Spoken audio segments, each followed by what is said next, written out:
Hello sa inyong lahat! Welcome muli dito sa Unang Math. This is Teacher Michelle at bagong episode na naman ang hatid ko para sa inyo. Mga pangunahing lessons or topics in math gamit ang wikang Filipino ang ibinabahagi ko dito sa aking channel. Kaya naman, kung nais mo ng ganitong mga videos, huwag kalimutang mag-subscribe para lagi kang ma-update sa mga new episodes. This is episode 39 at ang topic ay tungkol sa percentage. Pero bago natin talakayin ang topic na ito, balikan muna natin ang topic natin noong nakaraang episode tungkol sa ratio and rate.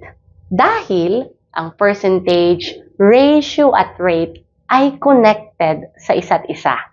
Okay, let's recall briefly. Kapag sinabing ratio, these are two numbers being compared using division. Okay, halimbawa ang ratio na 3:5. Okay, ang colon or ang symbol na ito ay nangangahulugang division. Ang tawag sa first na number or first quantity sa ratio ay antecedent or ito ang number being compared. Okay, ang pangalawang number naman or quantity sa ratio ay tinatawag na consequent or ito ang ating reference number.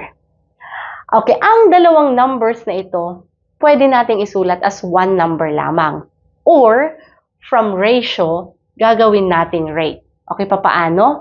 Since ang colon ay nangangahulugang division, palitan natin ang colon ng division sign. So, 3 divided by 5.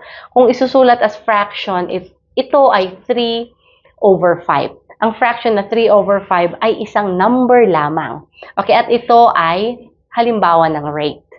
Okay, pwede nating i-convert ang 3/5 to decimal number. So, 3 divided by 5, ang makukuha nating sagot ay 0.6. At ang decimal number na 0.6 ay halimbawa rin ng rate dahil ito ay isang number lamang. So, from dalawang numbers, isinulat natin as isang number. Or from ratio, okay, ginawa nating rate. Okay, this time, pag-usapan na natin ang tungkol sa percentage. Okay, ano ang percentage? Kapag sinabing percentage, this is a rate when the consequent reference amount or the denominator is 100. Okay, remember, ang consequent, ang reference amount, ang denominator ay iisang number lamang. At ito ay tumutukoy sa pangalawang quantity sa ating ratio. Okay, ang symbol for percentage ay ang symbol na ito na babasahin natin as percent sign. Okay, magbigay tayo ng halimbawa para mas maintindihan ninyo ang tungkol sa percentage. Okay, example, this ratio 7:10. Okay, paano natin ito isusulat as rate? Okay, ang colon means division. So, isulat natin ito or palitan natin ito ng division sign. So, 7 divided by 10. Kung isusulat as fraction, ito ay 7/10. Okay, paano natin ito isusulat as percent?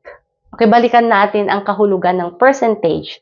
This is a rate when the denominator is 100. Pero hindi 100 ang denominator natin dito.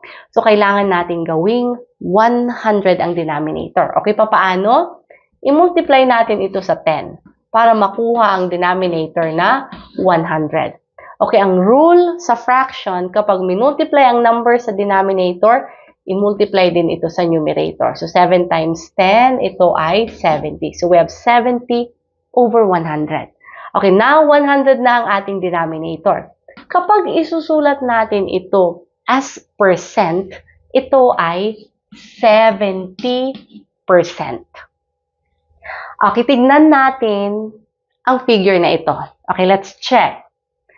Okay, ang kabuuang squares dito ay 100. So, 1, 2, 3, 4, 5, 6, 7, 8, 9, 10, and then 10 din vertically. So, ito ay 100. Ang denominator ay 100. Okay, how about ang shaded part or ang red part? 1.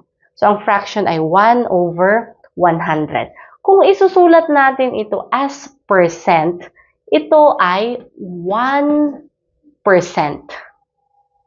Okay, how about ang fraction natin na 7/10? Okay, ginawa nating 100 ang denominator, so we have the fraction 70/100. Okay, tignan ang figure na ito. Okay, ang kabuuang squares ay 100. At, okay, ang shaded part or ang red part natin dito, 1, 2, 3, 4, 5, 6, 7, and then 10, so this is 70. So, 70/100. Okay, kung isusulat natin ito as percent, ito ay 70%. Okay, therefore, para ma-convert or maisulat natin ang fraction to percent, kinakailangan ang ating denominator ay 100. So, para maisulat ito as percent, okay, the number over 100, and then kopyahin lang natin ang number, and then add the percent sign. Like our example, so 70/100, kung isusulat as percent, ito ay 70%. Okay, this time, pag-usapan naman natin kung paano natin express ang rate as percentage. Okay, meron akong dalawang paraang ibabahagi sa inyo kung paano natin gagawin ito. Okay, magbigay tayo ng halimbawa. The land area is 25 square meters, of which the flower bed is 10 square meters wide. Indicate the area of the flower bed as a percentage of the land area. Okay, ang figure na ito represents, okay, ang kabuuang figure na ito, kung titignan natin, ito ay 25. So, ang ating denominator ay 25. Okay, how about ang shaded part or ang red part? Okay, 10. So, we have 10/25. Okay, papaano natin ito gagawin or isusulat as percent? Okay, balikan natin ang kahulugan ng percentage. This is a rate when the denominator is 100. Okay, hindi 100 ang ating denominator. Okay, kailangan natin gawing 100 ito. Okay, so papaano? I-multiply natin ang 25 sa 4. Okay, para makuha ang denominator na 100. Okay, kailangan din natin i-multiply ang 4 sa numerator na 10. So, ang sagot dito ay 40. So, we have 40/100. Okay, so, this is our figure. So, kabuuan is 100. And then, ang red part or ang shaded part ay 40. So, 40/100. Okay, ang denominator ay 100. Kung isusulat natin ito as percent, ito ay 40%. Okay, at ang ipinakita kong ito, na ginawa nating 100 ang denominator, yan ang unang paraan on how to express rate as percentage. So, we express as a percentage with denominator of 100. Ginawa nating 100 ang denominator. Okay, ang pangalawang paraan para ma-express natin ang rate as percentage, okay, okay, we multiply the rate by 100 and add the percent sign. Okay, so kunin natin ang rate dito. So, ang rate natin ay ang 10 square meters, okay, over ang 25 square meters. So, 10/25. Okay, multiply by 100. Okay, bago tayo mag-multiply, 25 at 100, common factor 25. So, ito ay magiging 1. 100 divided by 25, 4. So, 10 times 4, this is 40. And then, i-add lang ang percent sign. So, ang sagot dito ay 40%. Okay, so yan ay pangalawang paraan. Okay, this time, tignan naman natin ito. So, let's express percentage as decimal and fraction. So, given ang percentage na 37%. Okay, kung kanina, ipinakita natin ang figure na ito. Okay, so number over 100. Okay, kung isusulat natin ito as percent, ito ay number and then we just add the percent sign. So, given na 37%, so ibig sabihin, kung isusulat natin ito as fraction, okay, ito ay 37 over 100. Okay, at kung isusulat natin ito as decimal number, okay, since 100 ang ating denominator, i-move lamang ang decimal point ng 37 dalawang beses papuntang left. So, from here, 1, 2. So, ang ating decimal number ay 0.37.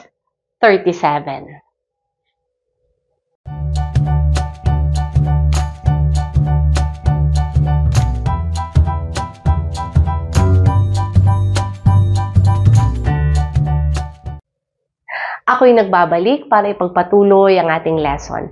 Ngayon naman, pag-uusapan natin ang iba't ibang uses of percentage. Percentage has a lot of uses in our daily lives. At ilan sa mga ito ay ang mga sumusunod. Okay, una, when we are comparing the discount rate of two items. Kapag sinabing discount rate, this is the ratio of the discount amount to the original price. Okay, since this is a ratio, isulat natin this way.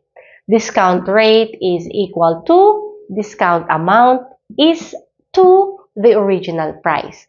Take note, ang colon or ang symbol na ito means division. So, discount rate is equal to discount amount divided by the original price. Okay, para makuha ang discount amount, ang original na price, okay, minus ang discounted price. Okay, magbigay tayo ng halimbawa para mas maintindihan ninyong mabuti. Okay, tignan ang problem na ito. On TikTok, shoes price at 500 pesos are sold out at a discounted price of 300 pesos. And clothes price at 300 pesos are sold out at a discounted price of 150 pesos. Okay, unang tanong, ano ang discount amount and discount rate for shoes? Okay, para makuha ang discount amount for shoes, ang original price na 500 pesos minus ang discounted price na 300 pesos. So, ang discount amount ay 200 pesos. Okay, para makuha naman ang discount rate for shoes, ang discount amount na 200 pesos over ang original price na 500 pesos. Okay, simplify ang fraction na ito. Ito ay 2 over 5. Para ma-convert ang fraction or ang rate na ito to percent, okay, gamitin natin ang unang paraan na itinuro ko kanina. Okay, gawin nating 100 ang denominator. So, ang 5, i-multiply natin sa 20. Kapag minultiply sa denominator ang 20, kailangan din i-multiply ito sa numerator. So, ang sagot natin dito ay, okay, 40 over 100. Ang 40 over 100, kapag isusulat as percent, ito ay 40%. So, ang discount rate for shoes ay 40%. Okay, how about ang discount amount and discount rate for clothes? Okay, para makuha ang discount amount for clothes, ang original price na 300 pesos minus ang discounted price na 150 pesos. So, ang discount amount natin dito ay 150. Okay, kunin natin ang discount rate for clothes, ang discount amount na 150 pesos over ang original price na 300 pesos. Okay, simplify ang fraction na ito. Ito ay 1/2. Okay, para ma-convert to percent, okay, gawin natin 100 ang denominator. So, ang denominator na 2, i-multiply natin sa 50. Okay, ang numerator na 1, kailangan din natin i-multiply sa 50. So, this is 50 over 100. Ang 50 over 100, kapag isusulat as percent, ito ay 50%. So, ang discount rate for clothes ay 50%. Okay, pangalawang halimbawa.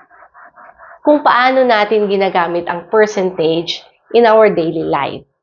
Okay, comparing vote percentage. Okay, kapag sinabing vote percentage, this is the number of votes a candidate receives relative to the total number of votes received. So, ang magiging formula para makuha ang vote percentage ay ang candidate's votes over ang total votes. Okay, magbigay tayo ng halimbawa. So, we have candidate A and B. Si candidate A, ang number of votes ay 300. Si B naman ay 200. Ang total number of votes ay 500. Okay, first na question. What is candidate A's vote rate? Okay, ang number of votes ni candidate A ay 300. Okay, over ang total number of votes na 500. Okay, simplify ang fraction na ito. Ito ay 3 over 5. Okay, para ma-convert ang rate or ang fraction na ito to percent, okay, this time, gamitin natin yung pangalawang paraan na itinuro ko. So, ang rate or ang fraction na ito, i-multiply natin sa 100. Okay, bago mag-multiply, ang 5 at 100, pwedeng i-simplify. Common factor ay 5. So, ito ay 1. And then, 100 divided by 5, 20. So, 3 times 20, ito ay 60. Okay, ilagay or isulat ang percent sign. So, ang sagot dito ay 60%. So, candidate A's vote rate is 60%. Okay, how about candidate B's vote rate?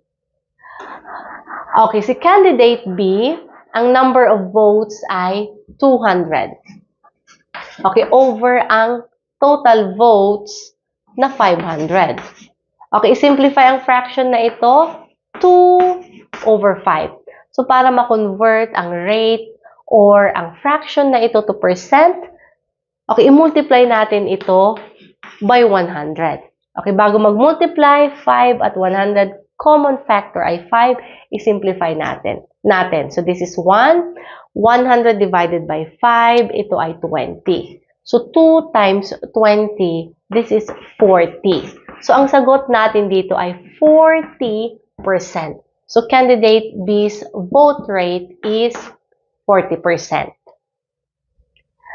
Okay, pangatlong halimbawa, kung paano ginagamit ang percentage in our daily life. Okay, comparing interest rates. So, when we are comparing interest rates, we are using percentage. Okay, kapag sinabing interest rates, this is the ratio of interest on deposited money. Okay, so interest rate is equal to the interest is to the deposited money. Okay, again, take note, ang colon means division. So, interest rate is equal to the interest over the deposited money. Okay, para makuha ang interest, ang money we receive after the deposit period ended minus ang deposited money. Okay, halimbawa. Magbigay tayo ng halimbawa. I deposited 50,000 pesos in the bank. And after the deposit period ended, the money I received was 52,500 pesos. So, what is the interest rate? So, para makuha ang interest rate, kailangan muna nating malaman ang interest and then divided by ang money na dineposit natin. So, what is the interest? Para makuha ang interest, okay, the money we receive after the deposit period ended is 52,500 minus ang money we deposited, which is 50,000. Okay, so ang interest ay 2,500. So, ang 2,500 na interest over ang deposited money na 50,000. Okay, simplify ang fraction na ito, 1 over 20. Para ma-convert ito to percent, Okay, gawin nating 100 ang denominator. So, ang 20, kailangan nating i-multiply sa 5. Okay, ang numerator na 1, i-multiply din natin sa 5. So, this is 5 over 100. Ang 5 over 100, kapag isusulat as percent, ito ay, okay, 5%.